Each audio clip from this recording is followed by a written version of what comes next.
Rüzgar Erkoçların haberleri çıkmaya başladığında Memelerimin fotoğrafını çekti. Aslında olması gereken bu ama sen o kadar fazla bir kutuya sıkışmışsın ki hayatın boyunca. Niye balıklar yerdi? Ne Ne balıklar çevre yer kirliliği? miydi? Yerdi canım. Afiyet olsun. Kadınlar evlendiğinde kafasını tıraş edip peruk takıyor. Yani bazı kişilerin memo diye doktor adını veriyormuşum. Borderline tam ucunda, sınırında.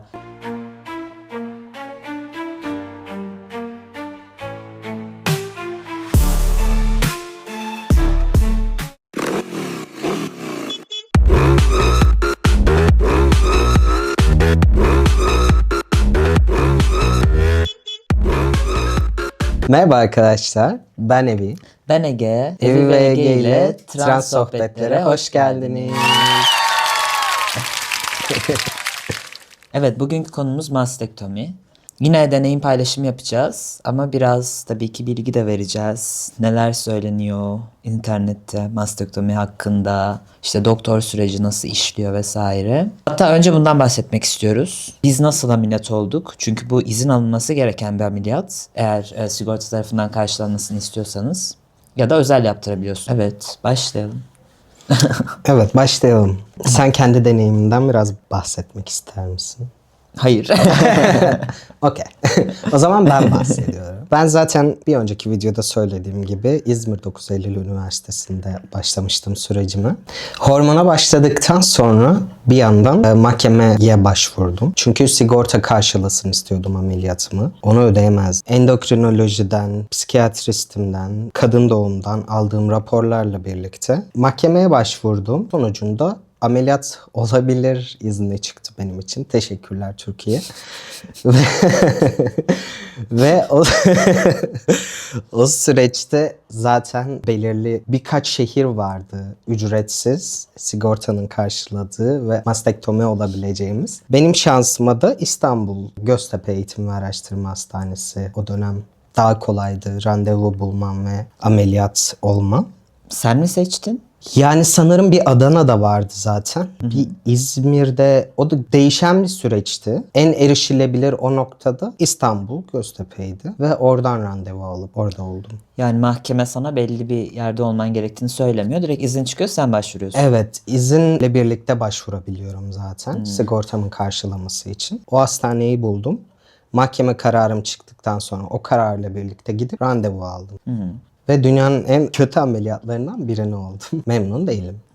Genel olarak benim sürecim böyle mastektomide. Yani benimkisi daha farklı çünkü ben Türkiye'de olmadım. O yüzden Türkiye'deki süreç hakkında pek bir bilgim yok. Ben Almanya'ya geldiğimde ameliyat olmak istedim. Ve Almanya'nın sigorta sistemi şöyle işliyor. Bir sene boyunca terapi alman gerekiyor. Ve yine aynı belgeler işte endokrinoloji, jinekolog vesaire onlardan belge alıp sigortaya başvuruyorsun. Sonra sigortadan cevap geldikten sonra yine mahkeme yerine sigortaya başvuruyorsun. Sigorta onay verince gidip bir yer seçip randevu alıp olabiliyorsun. Ama ben terapiye gitmek istemedim bir sene boyunca. Çünkü hemen olmak istiyordum. O zamanlar işte belli bir miktar bütçem vardı. Para biriktirmiştim. Ve daha önceden Polonya'da bir dönem yaşadım. Biliyorum Almanya'ya oranla.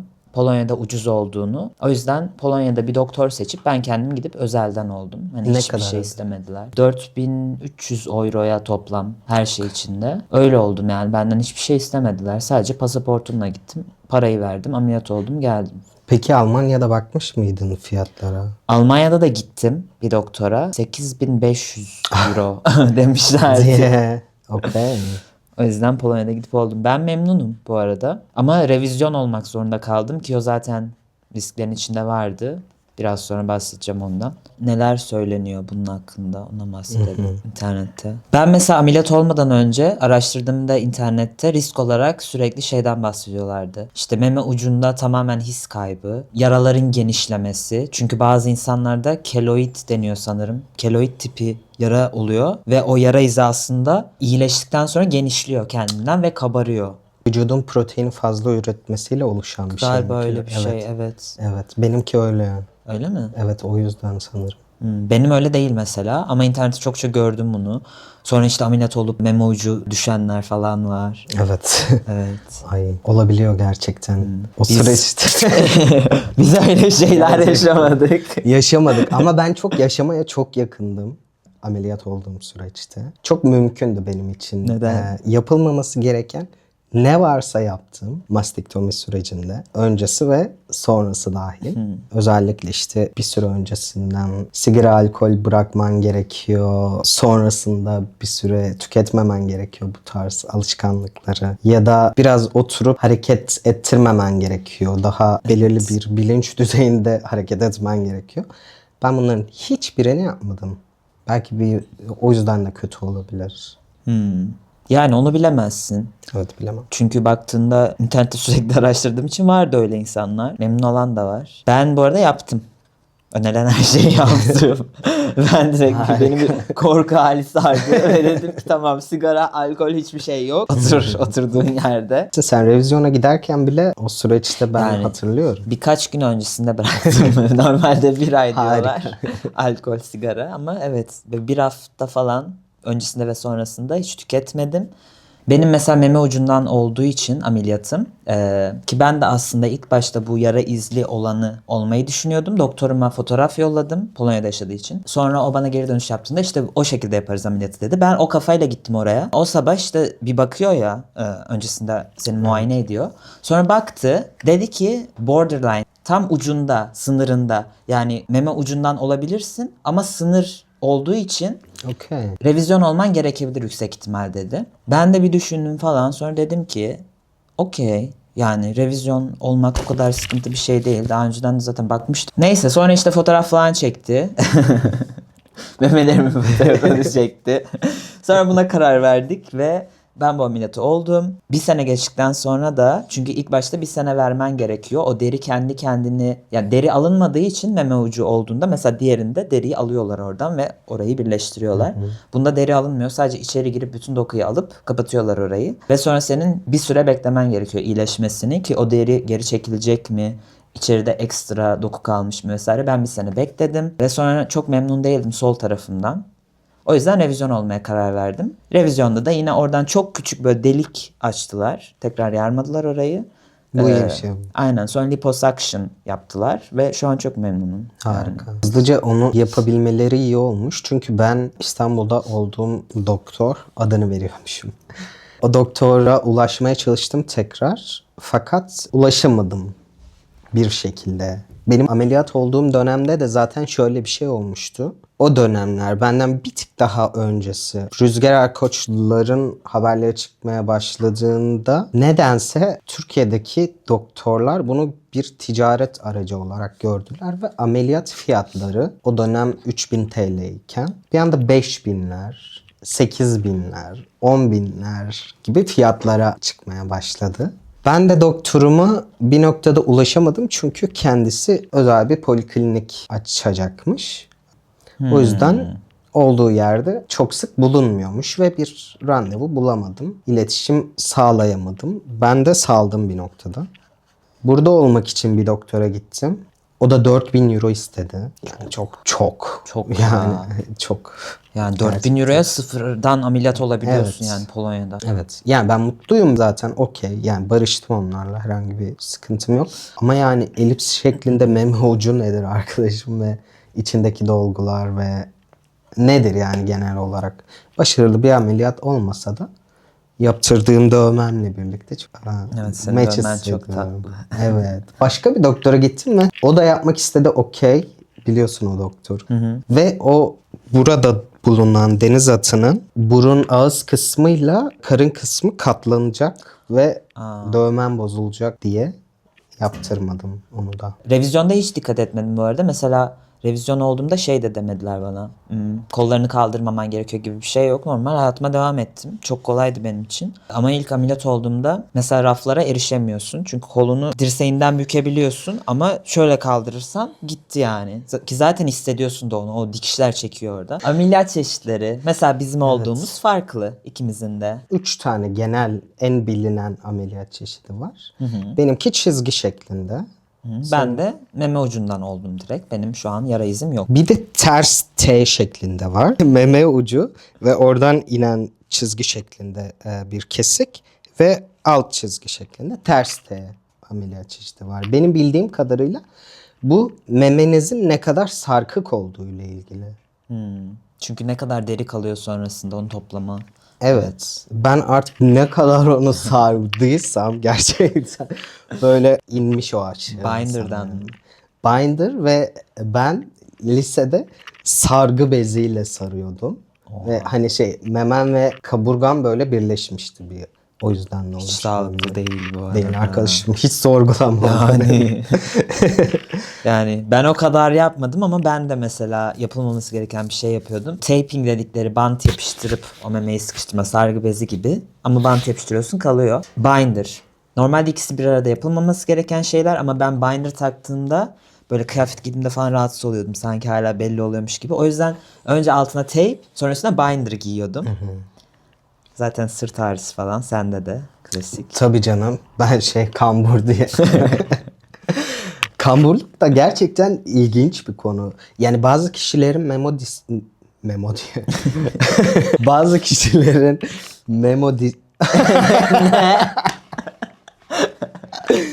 meme disforisi olmayabiliyor. O süreci çok daha rahat atlatabiliyorlar. Benim için korkunç bir dönemdi. Hani böyle kendi başıma hiç kimse yokken bile otururken ya böyle geniş bir şey giyiyorum ve böyle oturuyorum ki ben hissetmeyeyim onu. Değil bir başkası. Benim de öyleydi. Ama mesela benim oda arkadaşım vardı. O da trans erkekti. Ve mesela o çok daha rahattı bu konuda. Ve ben ona hep bakıp böyle şaşırıyordum yani. Evet. Kıskanıyordum. Neden ben böyle değilim? Evet. Ben şu an diyorum. Böyle de olabiliyor muydu? Yani olabiliyor tabii ki de ama biz öyle hissetmemişiz. Evet, bir de hani toplumla alakalı olduğu için bir şey yapamıyorsun. Sen Evet. kendinden rahatsız oluyorsun. Hani biri beni görürse diye de değil, direkt. Evet. O an. Hani topluma kalmadan sen kendini aslında buleliyorsun. Evet, aslında bu da konu başlıklarımızdan birisi. Ameliyat olduktan sonra bizim günlük hayatımıza etkileyişi. Öncelikle benim trans gay olarak açıldığım süreç ameliyattan çok kısa süre öncesi ve ameliyat olduğum gün ben ve ameliyat sonrası böyle bir psikolojik olarak böyle bir şey yaşadım.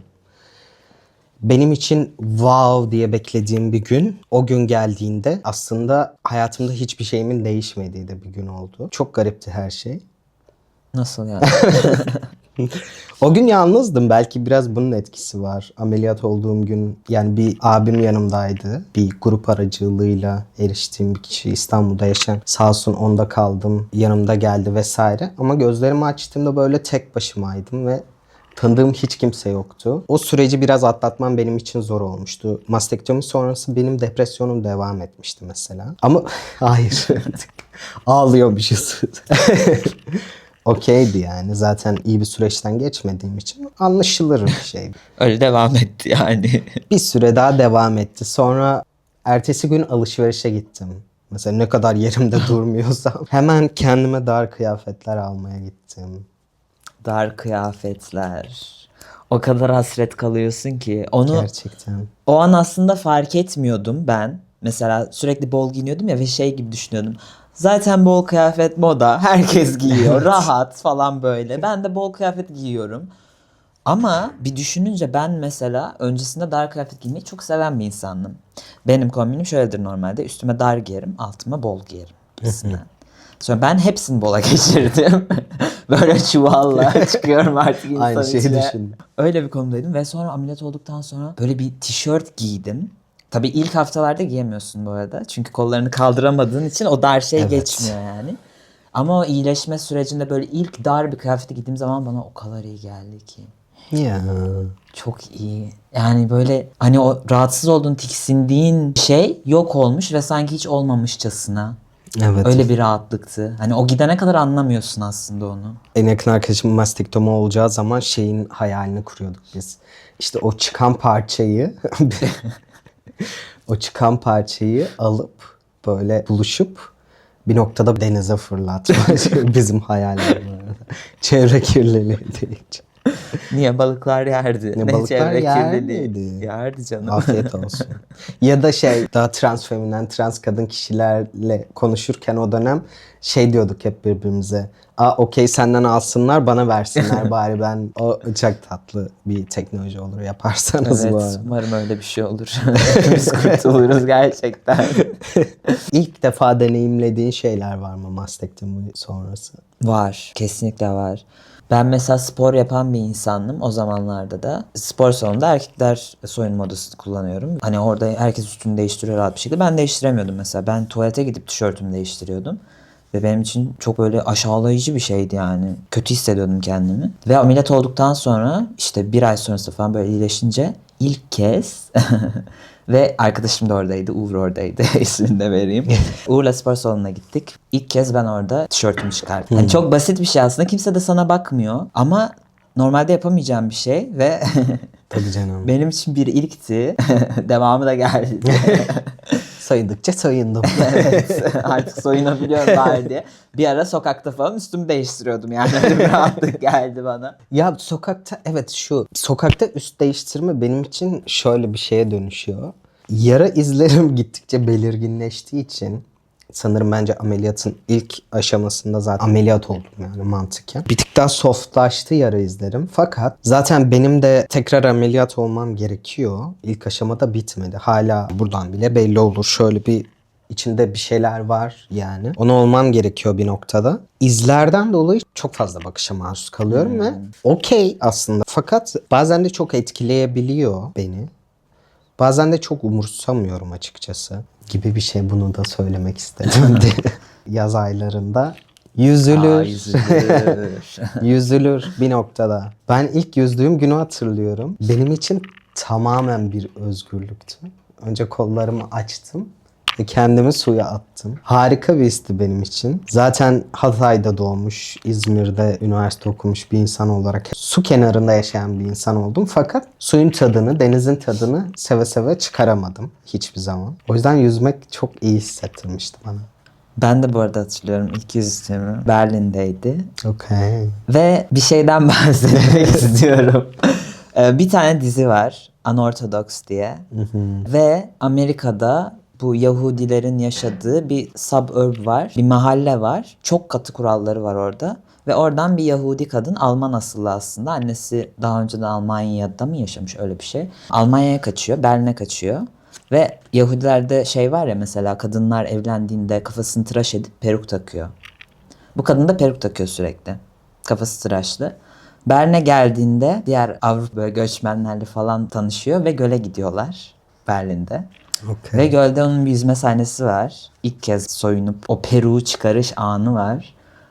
Peruğu çıkarıp ilk kez o suya girebiliyor Özgür'yle ve ben o tişörtümü çıkartıp ilk kez suya girdiğimde böyle onun gibi hissettim. O an onu o kadar iyi anladım ki. Çok duygusal ve çok bir an. Aslında olması gereken bu ama sen o kadar fazla bir kutuya sıkışmışsın ki hayatın boyunca. Daha yeni böyle o kapıyı aralayıp dışarıyı görüyorsun gibi bir an. Yani. Harika bir Benim his. için de öyleydi. Biz beraber yüzmedik değil mi? daha? Yüzmedik.